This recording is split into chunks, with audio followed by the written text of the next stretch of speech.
नमस्कार, आप देख रहे हैं तहलका डिजिटल और मैं हूं दिग्विजय चौहान। आपका स्वागत है हमारे खास प्रोग्राम तहलका एक्सक्लूसिव में। इस प्रोग्राम में हम खबरों पर बारीकी से नजर डालेंगे और उनका विश्लेषण करेंगे। आज के इस प्रोग्राम में आपके लिए क्या क्या खास खबरें हैं, सबसे पहले एक मेन्यू पर हम नजर डाल लेते हैं कि आज आपके लिए क्या क्या खास खबरें हैं। आज सबसे पहले हम बात करेंगे और जानेंगे कि हमारी भारतीय सेना कितनी एक वेल इक्विप्ड आर्मी है, कितनी हाईटेक है और कितने शानदार तरीके से काम करती है। अमृतसर के गोल्डन टेंपल पर जब पाकिस्तान की तरफ से अटैक करने की कोशिश की गई तो उसके हमले को हमने किस तरह से नाकाम किया, उसकी दास्तां आज आपको पहली खबर में बताएंगे। ये आज की 4 खबरें हैं, इनका एक शॉर्ट इंट्रोडक्शन मैं आपको दे दूं। दूसरी खबर, एक बार फिर से पाकिस्तान को बेनकाब करेगी। लश्कर का आतंकी सैफुल्लाह खालिद मारा गया और एक आतंकवादी को पाकिस्तान के झंडे में लपेटा जाना यह फिर से क्या साबित करता है। तीसरी खबर एक नाकाम साजिश से जुड़ी हुई है। ऑपरेशन सिंदूर के बाद क्या हैदराबाद को लेकर कुछ प्लानिंग चल रही थी, क्योंकि वहां पर 2 संदिग्ध पकड़े गए हैं जिनका आईएसआईएस से कनेक्शन बताया जा रहा है। और चौथी खबर में हम देखेंगे कैसे नकलची देहरादून में नाकाम हो गए। देहरादून पुलिस ने नकल करने वालों को पकड़ लिया। इस खबर को देखकर आपको संजय दत्त की फिल्म मुन्ना भाई एमबीबीएस की याद जरूर आ जाएगी। तो यह है आज की 4 खबरों का मेन्यू। अब एक एक करके विस्तार से इन खबरों पर हम आते हैं। सबसे पहले खबर की शुरुआत करें उससे पहले हम आपको एक वीडियो दिखाना चाहेंगे। यह वीडियो कोई सोशल मीडिया पर वायरल वीडियो नहीं है, बल्कि भारतीय सेना ने ही इस वीडियो को जारी किया है।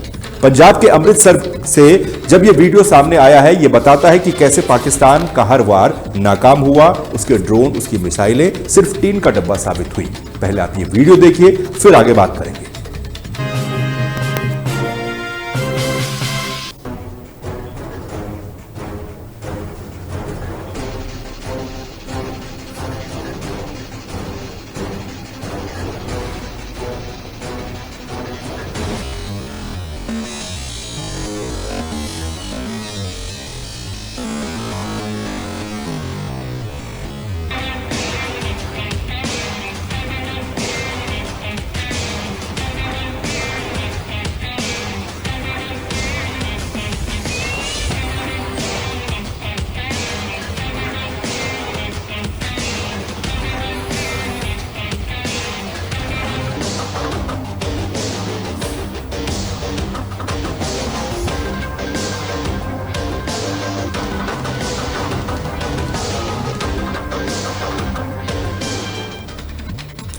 ये वीडियो आपने देखा, लेकिन अब इस वीडियो की इनसाइड स्टोरी क्या है उस पर आते हैं, क्योंकि इस वीडियो में आपने कई तरह के ड्रोन्स देखे जिनका अटैक असफल रहा। ऑब्वियसली ये पाकिस्तान की तरफ से फेंके गए थे। जम्मू कश्मीर के पहलगाम टेररिस्ट अटैक में 22 अप्रैल को हुए आतंकी हमले के बाद से भारत ने ऑपरेशन सिंदूर के तहत पाकिस्तान में मौजूद आतंकी ठिकानों को ध्वस्त कर दिया था, जिसके बाद बौखलाए पाकिस्तान ने भारत पर कई ड्रोन्स और मिसाइल दाग दिए थे। हालांकि भारत के मजबूत एयर डिफेंस सिस्टम ने पाकिस्तान की सभी कोशिशों को नाकाम कर दिया था।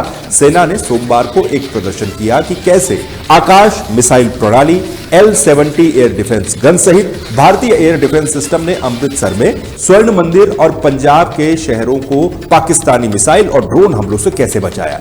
इसी का ही नतीजा आपने उन तस्वीरों में देखा था और इसी का ही नतीजा आप मेरे बगल वाली तस्वीरों में इस समय देख रहे हैं। पाकिस्तान के निशाने पर स्वर्ण मंदिर था, यह बड़ा सवाल है। 15 इन्फेंट्री डिवीजन के JCO general officer in commanding major general Kartik Seshadri ने कहा है कि भारतीय सेना ने पाकिस्तान के द्वारा यहां के सैन्य ठिकानों के साथ साथ नागरिकों और प्रतिष्ठानों को भी निशाना बनाने की चाल चली थी और भारतीय सेना ने इसे भांप लिया था, जिसमें स्वर्ण मंदिर जैसे धार्मिक स्थल भी शामिल थे, जो कि खुफिया जानकारी के अनुसार एक मुख्य लक्ष्य पाकिस्तान का उस समय था।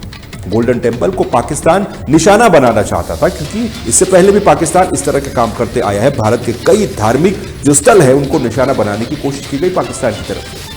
मेजर जनरल शेषाद्री ने यह कहा है कि हमें पता था कि पाकिस्तानी सेना के पास कोई वैध लक्ष्य नहीं है। हमने अनुमान लगाया कि वो भारतीय सैन्य प्रतिष्ठानों, नागरिक लक्ष्यों या फिर धार्मिक स्थलों को निशाना बना सकते हैं। यानी कि भारतीय सेना को यह पता था कि पाकिस्तान क्या हरकत करने वाला है। ये तमाम चीजें भारत की तरफ से पहले भांप ली गई थी। इसमें ऑब्वियसली पाकिस्तान मिलिट्री अगर किसी को टारगेट करती है तो या तो धार्मिक स्थल होंगे या हमारी सेना के ठिकाने होंगे, उनके एयरबेस होंगे या फिर कोई सिविलियन जहां रहते हैं वो इलाके होंगे। इनमें से स्वर्ण मंदिर सबसे प्रमुख भारतीय सेना को लगा और वो ये भी बताते हैं कि हमने स्वर्ण मंदिर की सुरक्षा के लिए एक अतिरिक्त एयर डिफेंस सिस्टम उसके लिए लगाई थी। अब यहां पर देखिए, इसीलिए मैं शुरुआत में बोल रहा था कि भारतीय सेना, इंडियन आर्मी कितनी वेल इक्विप्ड है और कितने प्रोफेशनली ढंग से ऑपरेशंस को अंजाम देती है। पाकिस्तान स्वर्ण मंदिर पर ड्रोन और मिसाइलों से निशाना बनाना चाहता था उनको, और पाकिस्तान ने स्वर्ण मंदिर को निशाना बनाते हुए ड्रोन और लंबी दूरी की मिसाइलें सहित हवाई हथियारों से हवाई हमला भी किया, लेकिन सेना के जवानों ने इसे नाकाम कर दिया, जो ऐसी स्थितियों और हमलों के लिए तैयार थे। शेषाद्री ने यह भी कहा कि 8 मई की सुबह सुबह, बिल्कुल अंधेरे में, सुबह सुबह के वक्त पाकिस्तान ने मानव रहित हवाई हथियारों, यानी कि जिनको हम ड्रोन्स कहते हैं, मुख्य रूप से ड्रोन और लंबी दूरी की मिसाइलों के साथ ही बड़े पैमाने पर हवाई हमला भी किया। इन ड्रोन्स को कामिकाजी ड्रोन भी कहते हैं, जिनको सुसाइड ड्रोन के नाम से भी हम पुकार सकते हैं। ये जाते हैं और खुद अपने लोकेशन पर जाकर के फट जाते हैं। सेना ने कहा कि हम पूरी तरह से तैयार थे, क्योंकि हमें इसकी आशंका पहले से थी। हमारे बहादुर और सतर्क सेना के एयर डिफेंस गनर्स ने पाकिस्तानी सेना के नापाक इरादों को विफल कर दिया और स्वर्ण मंदिर पर निशाना साधे गए सभी ड्रोन और मिसाइलों को मार गिराया गया। और इस पवित्र स्वर्ण मंदिर पर एक भी खरोंच भारतीय सेना ने नहीं आने दी। यह भी आपको बता दें कि भारत पाकिस्तान तनाव के बीच मॉक ड्रिल के दौरान पहली बार स्वर्ण मंदिर की लाइटें बंद की गई थी, जो तस्वीरें आपने देखी थी। और उन तमाम मॉक ड्रिल्स का ही यह नतीजा था, भारतीय सेना की सतर्कता का ही यह नतीजा था कि भारतीय सेना ने पाकिस्तान के हर ड्रोन का, हर मिसाइल का जवाब दिया, उनको नस्तनाबूद किया। और यही चीजें इन वीडियोस में भी दिखाई जा रही हैं। ये वो अवशेष हैं जो कि पाकिस्तानी मिसाइल्स, पाकिस्तानी रॉकेट और पाकिस्तानी ड्रोन के भारत ने बरामद किए। इसके अलावा सेना के जो अन्य वहां पर ऑफिसर्स हैं, उनका क्या कहना है, अब आपको उनके बयान सुनाते हैं।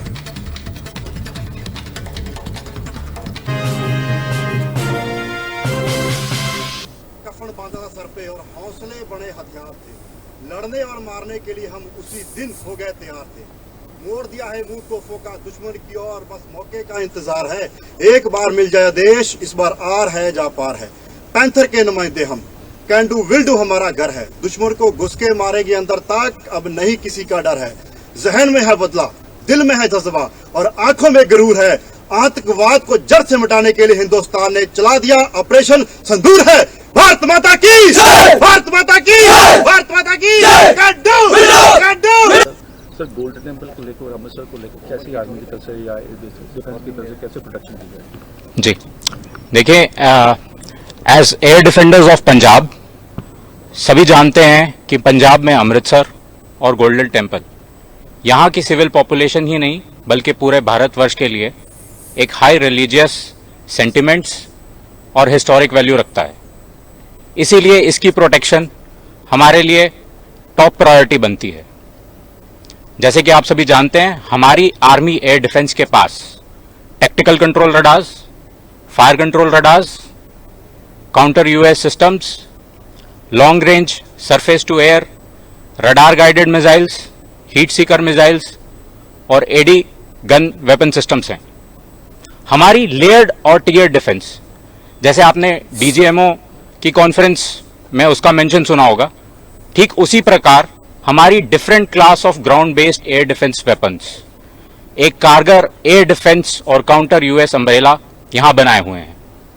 7 मई 2025 को जब हमने पाकिस्तान और पीओजेके में आइडेंटिफाइड टॉप मिलिटेंट इंस्टॉलेशंस जैसे एलएटी का हेडक्वार्टर्स मुरीद के में हिट किया, यह एक्सपेक्टेड था कि पाकिस्तान रिटेलिएट करेगा और हमारे मुख्य एयरबेसेस और मिलिट्री इंस्टॉलेशंस को टारगेट करेगा।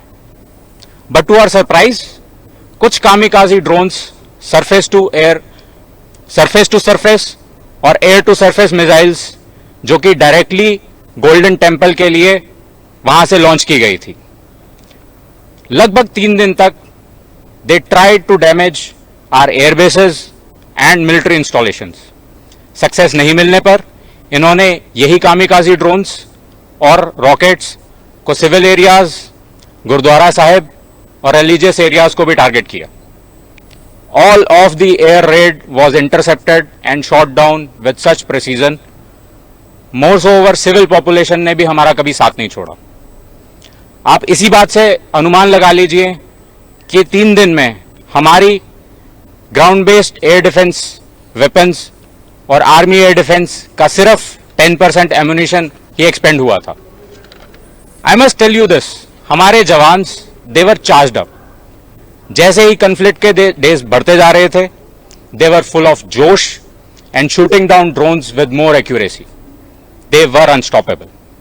हमने काफी क्वांटिटी में कामिकाजी ड्रोन्स और माइक्रो ड्रोन्स जैसे यीहा-3 और सोंगार भी रिकवर किए हैं, जो लाइकली टर्किश ओरिजिन के हैं। पाक का ऐसा रिस्पॉन्स और क्वांटम ऑफ एयर रेड्स या टेक्नोलॉजी को देखते हुए मैं ये कह सकता हूं कि इट इज वेरी डिफिकल्ट कि अभी हमारा एडी वॉल को ब्रीच किया जा सके। And we are constantly improving this grid as I speak. कफन बांधा था सर पे और तो ऑपरेशन सिंदूर खत्म होने के बाद, पाकिस्तान पर जवाबी हमला करने के बाद ये तमाम चीजें अब धीरे धीरे सामने आ रही है और भारतीय सेना ने एक बार फिर से एक और वीडियो और एक और चीजें, एक और सबूत के तौर पर हम कह लें, ये इस दुनिया के सामने रखा है। वहीं दूसरी तरफ पाकिस्तान जोकरों की तरह जश्न मना रहा है। अब भारतीय सेना की बात तो आपने सुन ली, लेकिन अगली खबर में अब आपको यह बताते हैं कि पाकिस्तान कैसे एक बार फिर से बेनकाब पूरी दुनिया के सामने हो गया। लश्कर तैयबा यानी कि एलईटी का शीर्ष कमांडर सैफुल्लाह खालिद, जो कि भारत में कई आतंकवादी हमलों को लेकर के मास्टरमाइंड था, रविवार को पाकिस्तान के सिंध प्रांत में एक अज्ञात बंदूकधारी ने इसको गोली मार दी। खुफिया सूत्रों के अनुसार सैफुल्लाह कई वर्षों से भारतीय सुरक्षा एजेंसियों के रडार पर था और उसकी मौत को लश्कर नेटवर्क के लिए एक बड़ा झटका भी माना जा रहा है। सैफुल्लाह पर एक अज्ञात हमलावर ने हमला किया, जिससे उसकी मौत हो गई। इसे अब सैफुल्लाह, जिसे कि रजाउल्लाह निजामानी खालिद और अबू सैफुल्लाह खालिद के नाम से भी जाना जाता था, साल 2006 में नागपुर में राष्ट्रीय स्वयंसेवक संघ यानी कि आरएसएस के मुख्यालय पर हुए हमले का भी साजिश करता था।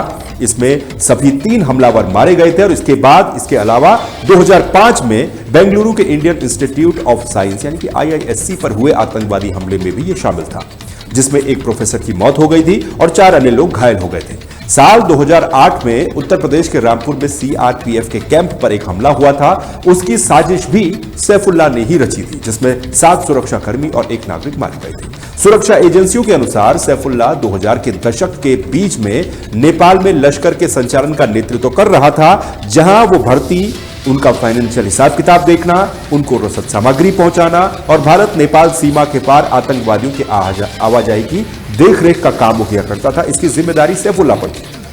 भारतीय एजेंसियों के द्वारा लश्कर के नेपाल मॉड्यूल का भंडाफोड़ करने के बाद वो पाकिस्तान लौट आया, जहां उसने लश्कर और जमात उद दावा यानी कि JUD के शीर्ष नेताओं के साथ समन्वय बनाए रखे। हाल के सालों में उसे सिंध के बदिन और हैदराबाद जिलों से नए रंगरूटों की भर्ती करने और संगठन के लिए पैसा जुटाने का काम भी सौंपा गया था। रिपोर्ट्स के अनुसार सैफुल्लाह को उसके हैंडलर्स के द्वारा अपनी गतिविधियों को सीमित करने के निर्देश दे दिए गए थे और उसे व्यक्तिगत सुरक्षा भी दी जा रही थी। अब उसकी सुरक्षा में कहीं न कहीं पाकिस्तानी आर्मी और पाकिस्तान की खुफिया एजेंसी ISI का भी हाथ था। हालांकि रविवार दोपहर को जब वो मटली इलाके में अपने घर से बाहर निकला तो 3 अज्ञात हमलावरों ने उसे गोली मार दी, जिससे उसकी मौत हो गई। सैफुल्लाह की हत्या हाल ही में भारत के द्वारा पाकिस्तान में आतंकवादी ठिकानों पर किए गए हमलों ऑपरेशन सिंदूर के बाद हुई है। उसकी मौत को भारत के लिए एक महत्वपूर्ण सफलता के रूप में भी हम देख सकते हैं, क्योंकि वो देश में कई बड़े आतंकवादी हमलों में शामिल था। सिंध में सैफुल्लाह के जनाजे की नमाज पढ़ी गई। सैफुल्लाह खालिद के नमाज ए जनाजे में लश्कर के कई आतंकी मौजूद रहे। उसकी लाश को पाकिस्तानी झंडे में लपेटा गया। जो आप ये तस्वीरें इस समय देख रहे हैं कि किस तरह से उसकी लाश को पाकिस्तानी झंडे में लपेटा गया और इसके बाद एक एक करके लश्कर के आतंकियों ने नमाज ए जनाजा पढ़ा। पाकिस्तान में रहकर लश्कर के लिए रिक्रूटमेंट का काम वो देख रहा था, आतंकवादियों की भर्ती करता था। ऑपरेशन सिंदूर के बाद लश्कर के कई टॉप आतंकवादियों को भारत ने मार गिराया था। अब ISI ने इसकी सुरक्षा में इसके बाद इजाफा कर दिया था। ऑपरेशन सिंदूर के बाद सैफुल्लाह को भी लश्कर की तरफ से घर से ज्यादा बाहर नहीं निकलने को कहा गया था, लेकिन इसके बावजूद भी उसकी हत्या कर दी गई और ये बात भारत के लिए एक खुशखबरी के रूप में भी आई है, क्योंकि उसने भारत पर कई आतंकी हमलों की साजिश रची थी। अब सवाल यहां पर यह उठता है कि जिस तरह से सैफुल्लाह, जो कि एक आतंकवादी था, इसकी लाश को पाकिस्तानी झंडे में लपेटा गया है, उसका जनाजा उठाया जा रहा है, ये एक बार फिर से दुनिया के सामने पाकिस्तान को एक्सपोज करने का काम भी करता है। इससे पहले हमने देखा था जब ऑपरेशन सिंदूर में जो टॉप आतंकी मारे गए थे, चाहे वो अजहर महमूद जैसे आतंकी हों या फिर दूसरे आतंकी हों, वो जब मारे गए थे तो उनके जनाजे में भी पाकिस्तानी आर्मी के कई अधिकारी शामिल थे, वहां भी पाकिस्तानी झंडा लपेटा जा रहा था। तो यानी कि ये चीजें ये दिखाती हैं कि पाकिस्तान आतंकवाद परस्त देश है, आतंकवादियों का समर्थन करता है और इनको फंडिंग से लेकर के इनके जनाजे तक उठाने का काम पाकिस्तान और पाकिस्तान की सेना करती है।